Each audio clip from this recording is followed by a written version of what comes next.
gouvernement lance un projet de loi, c'est donc d'origine gouvernementale, avec procédure d'urgence s'il vous plaît, qui a été donc déposé le 21 décembre au bureau de l'Assemblée nationale pour une procédure dite d'urgence sanitaire. Voilà. Enfin, de façon prioritaire.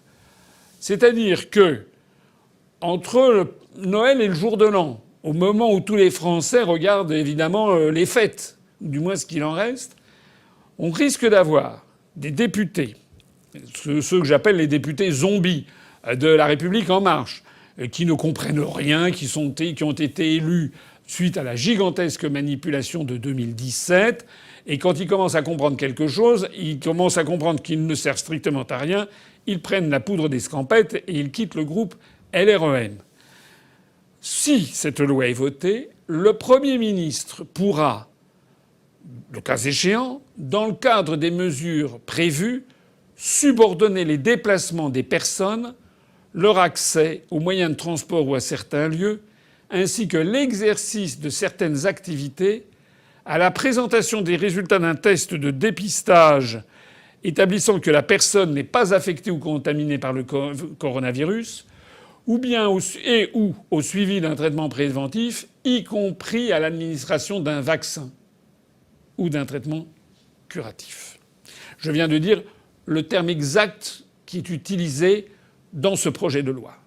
Dans ce projet de loi qui fait l'objet d'une procédure d'urgence entre Noël et le jour de l'an, pour des députés qui, en fait, ne sont plus que des serpillères qui sont là pour acquiescer à tous les desiderata du gouvernement.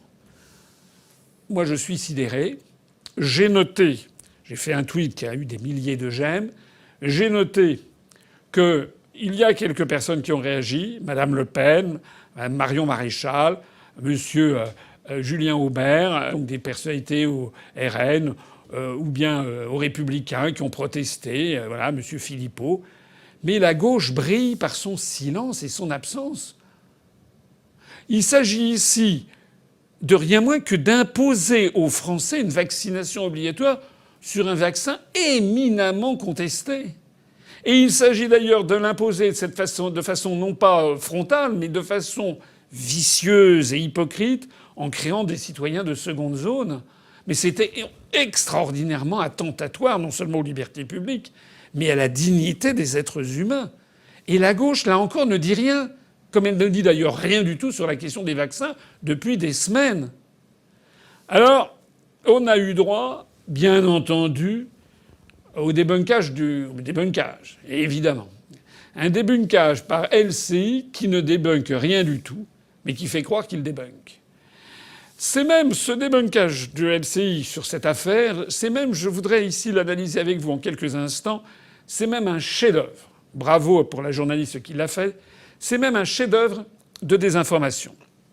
Voilà ce qui est mis.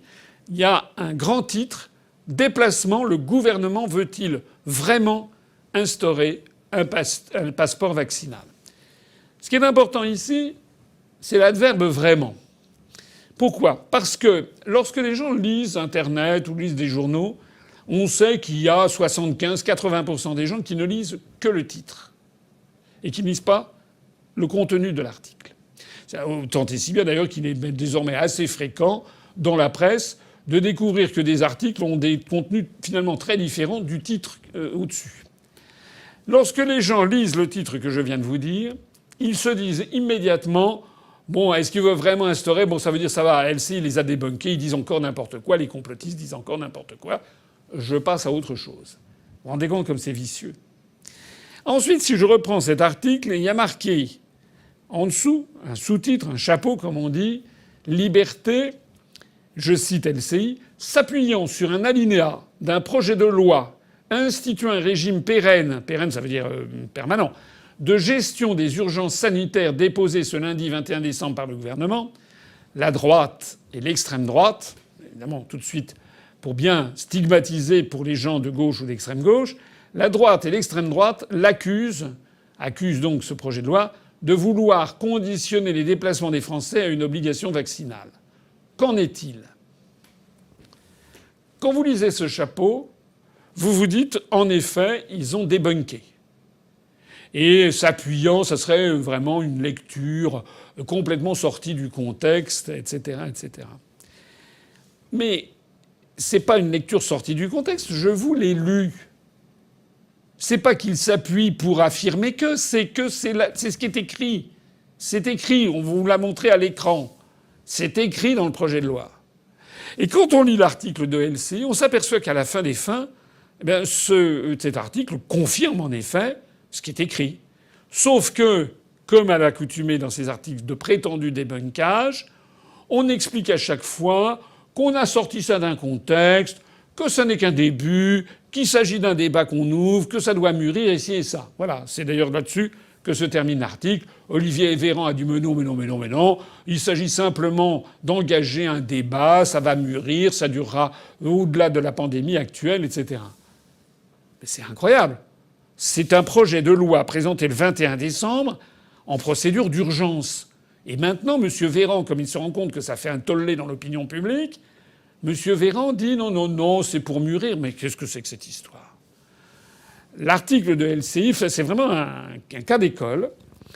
Comme la plupart des articles de débunkage, de prétendu débunkage, en réalité ne débunkent rien du tout, parce que les faits sont têtus et les faits sont là, simplement par des artifices de présentation du style « oui, mais non, c'est extrait du contexte, mais ça s'étalera sur des années, et puis on va débattre, etc. » Sur ce genre d'argutie qui ne figure absolument pas dans le projet de loi d'ailleurs, eh bien ce genre d'article justifie et même banalise des énormités. Là, il s'agit de rentrer dans le droit commun l'état d'urgence sanitaire, comme ça a été fait pour l'état d'urgence suite aux affaires de terrorisme. Il s'agit donc maintenant de pérenniser dans le droit français les privations de liberté des états d'urgence face au terrorisme ou des états d'urgence sanitaire, et tout ceci sans passer par le Parlement, qui normalement est le garant des libertés publiques. Je rappelle que dans notre Constitution, l'article 16 de la Constitution, qui donne les pleins pouvoirs au président de la République, ne le fait que pendant une très brève période et qui ensuite doit être validé par le Parlement. Ici, on a en fait une évolution de la loi française avec tout un appareil réglementaire de décret qui fait que bientôt, eh bien, on pourra avoir un gouvernement et un président de la République qui imposeront des états d'urgence permanents, sécuritaires, sanitaires, sans que le Parlement ne puisse plus rien dire. En réalité, et le deuxième point, c'est que ce projet de loi pose une obligation vicieuse et hypocrite de se faire vacciner, contrairement à la promesse du chef de l'État lors du reconfinement. Et je veux aussi être clair, je ne rendrai pas la vaccination obligatoire. En conclusion, je dirais quoi? Je dirais la première chose, c'est que il est effarant que la prétendue gauche française soit absente de cette évolution calamiteuse de la situation de notre République. Normalement, depuis toute éternité, la gauche française devait être, je pense à l'affaire Dreyfus, je pense à la guerre de 14-18, je pense au Front populaire, je pense aux années de Gaulle. La gauche française se voulait toujours être la défendresse des libertés publiques, de protester contre les fichages, contre les ci, contre les ça, de ne jamais relayer la politique du gouvernement quand c'était un gouvernement de droite. Là, c'est silence total et silence radio. Et c'est quand même un paradoxe assez étonnant de voir que LCI incrimine la droite et l'extrême droite de vouloir défendre les libertés. On assiste à une véritable inversion généralisée des valeurs. Et en effet, sur cette affaire, Mme Le Pen, Mme Marion Maréchal, M. Julien Aubert, M. Philippot, eh bien, finalement, sont plus des défenseurs des libertés que M. Mélenchon, Jadot, M. Catanins et compagnie. Et puis le deuxième point, c'est qu'on ne peut pas laisser ça comme ça. On ne peut pas laisser ça comme ça. Il faut que les Français arrêtent, du moins les Français conscients, arrêtent de protester, de grommeler, de s'indigner derrière leur écran d'ordinateur. Ça ne peut plus durer. Il faut donc que les Français se lèvent maintenant contre ça et en masse. Je compte prendre des initiatives très prochainement, non seulement avec l'UPR, mais sans doute avec d'autres partis politiques. Et je demande à tous les Français de se mobiliser. La première chose à faire, il y a plusieurs choses à faire. Premièrement, engagez-vous en politique. Engagez-vous en politique. Et si possible, bien sûr à l'UPR. Puisque nous n'avons jamais varié de discours. Parce que par ailleurs, vous savez très bien que ceux qui resteront dans l'Union européenne, c'est-à-dire tous les autres partis, eh bien ne changeront rien. Mais je voudrais dire aussi autre chose. Vous avez la possibilité, entre Noël et le jour de l'an, de contacter vos députés et de relancer auprès des députés la demande de procédure de destitution de Macron. Nous ne lâcherons pas Macron sur cette affaire. Il faut arrêter de protester contre Macron. Vous avez tous moyen d'insister auprès de votre député. Et même s'il avait déjà dit une fois non, deux fois non, cette fois-ci, il faut qu'il y ait 10, 15, 20, 30 personnes qui aillent voir et qui écrivent à leurs députés en disant qu'il faut lancer la procédure de destitution de Macron. Je rappelle qu'il faut qu'il y ait une cinquantaine de députés, une trentaine, quarantaine de sénateurs ou un petit peu plus de députés. Donc les oppositions ont la possibilité de lancer cette procédure. Si la France insoumise, le Parti communiste français, si le Parti socialiste, les Verts, le Rassemblement national et les Républicains s'y mettent, ils ont de quoi lancer largement la procédure de destitution de Macron. Et que l'on ne me dise pas ça n'aboutira pas. Bien sûr que la probabilité que ça aboutisse est très faible. Mais si c'est lancé, ça va affaiblir terriblement Macron et ça va donner un coup d'arrêt à cette dérive. J'ajoute que ça ne sera pas la première fois que la procédure aurait été lancée, puisque les Républicains, à eux tout seuls, avaient lancé la procédure en 2016 contre François Hollande parce qu'il avait fait des révélations, des fuites sur des informations secret défense dans son livre. Vous savez, un président ne devrait pas dire ça. Alors bon, c'est vrai que c'était pas bien. Il y a eu le lancement de la procédure, ça s'est arrêté assez rapidement et c'était lancé uniquement par les Républicains. Mais là, c'est beaucoup plus grave.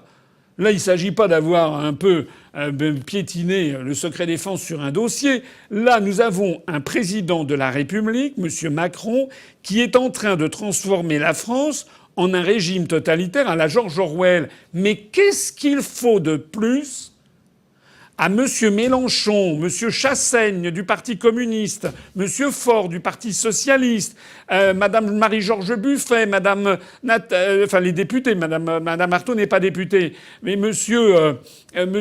Julien Aubert, M. Christian Jacob, M. Guillaume Larrivé, Mme Le Pen, M.